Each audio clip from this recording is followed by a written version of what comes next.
سلام بچه. الان حدوداً 27 ساعته که چت جی پی تی 5 معرفی شده. دیروز ساعت 8 و نیم معرفی شد. الان 11 و 21 دقیقه است. ریاکشن هایی که داره به این چت جی پی تی مدل 5 داده میشه توی کامیونیتی ایران، غالبا این دو دستن. یک دسته از این ور بوم افتادن که یک جوری دارن براش میمیرند که انگار مثلا یک انقلاب جدیدی در هوش مصنوعی به وجود اومد و یک مثلا میره از سر کوچه برات نون میگیره و از این صحبت هاست که واقعا این نیست. از اون ورم یک سری‌ها مثلا میگن بابا این دیگه چی بود؟ خب میگفتی مثلا چت جی پی تی 4 و نیم 4 و 7 هم مثلا این 5 نبود، یا در حد این نبود که اینقدر بخوای مثلا آیه سمالتمن توییت براش بزنی و معارف و فلان و بیسار بهمان، که اینم واقعا نقد صادقانه نیست.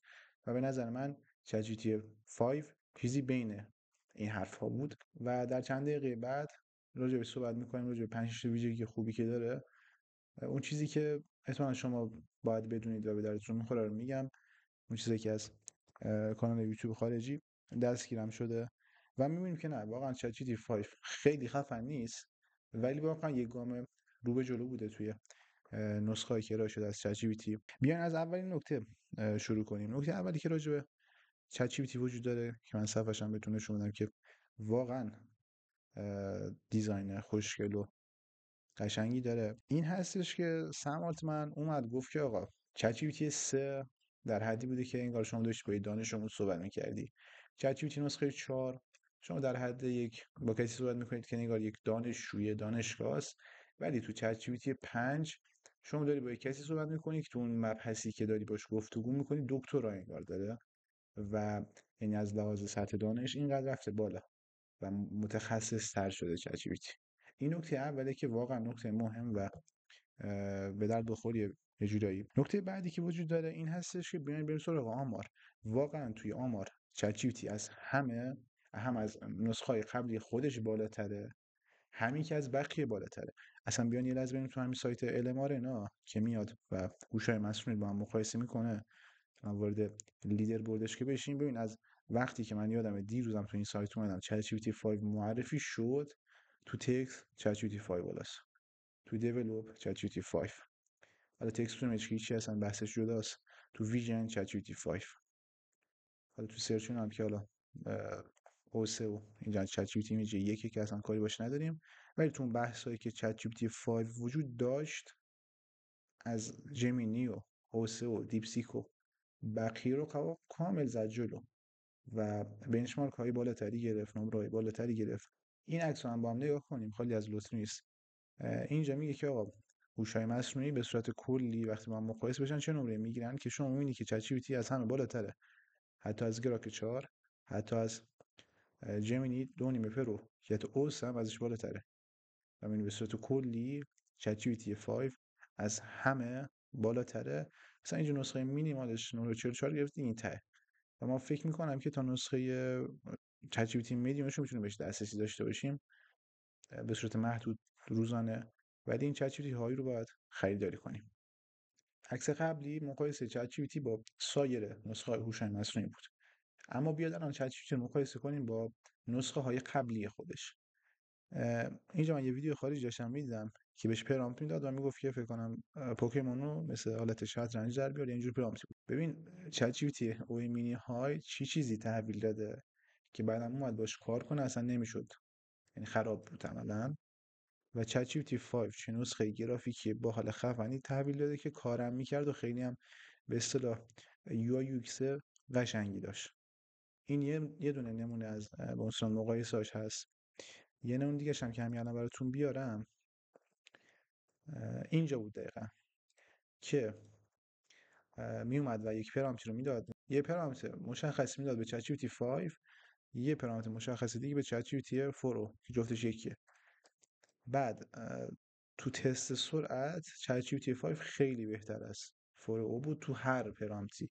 یعنی من فقط این یه دونه مثال براتون آوردم، کلی چیز پرامپتی داد، تو کد نویسی داد، تو چیزای دیگه داد، و تو همش چت جی پی تی 5 واقعا سریع‌تر عمل می‌کرد. شاید به چشم نیاد مثلا این 3 ثانیه 4 ثانیه که حالا مثلا خب شاید این 8 ثانیه از اون 11 ثانیه، ولی قطعا تو مقیاس‌های بزرگ و توی استفاده‌های مداوم قطعا زمان برایشون ارجحیت پیدا میکنه و شاید همین 3 ثانیه واقعا زمان زیادی باشه. یک نکته دیگه هم که مهم بود و الان رو عکس براتون توضیح میدم، این بود که توی چت جی پی تی 3 یا 4، مثلا این عکسی که اینجا ما می‌بینیم، ما 10 مدل اینجوری چیز داشتیم که آقا چت جی پی تی 4 و نیم، 4 و 1 او 1، چت جی پی تی 4 او مینی، چت جی پی تی او 3 مینی و خب این واقعا آدم اذیت می‌کرد. ولی ما می‌بینیم که الان تو چت جی پی تی 5 شما زمانی که یک پرامپتی بدی، خودش هوشمندانه میاد و تصمیم می‌گیره خب مثلا الان از دیپ سرچ هم استفاده کنم یا الان نه، این سوال سختی نیست و همینجوری تو نسخه عادی جوابشو بدم و خودش هوشمندانه کار انجام میده. هرچند که فکر می‌کنم اینجا شما بتونید خودتون اه، انتخاب کنید که نه الان برای من بسته است، نمیدونم داستانش چجوریه، ولی خودش میاد و تشخیص میده که آقا شما اون پرامپتی که دادی آیا نیاز به دیپ سرچ داره، دیپ سینک باید انجام بده یا نه یک پرامپت عادی که مثلا پرسیدی سعدی کی دنیا اومده، خب خیلی ساده آسونی، تا اینکه مثلا زندگی سعدی چجوری بود و یک سوال مثلا فلسفی سختی از شعرهای سعدی بخوای بپرسی.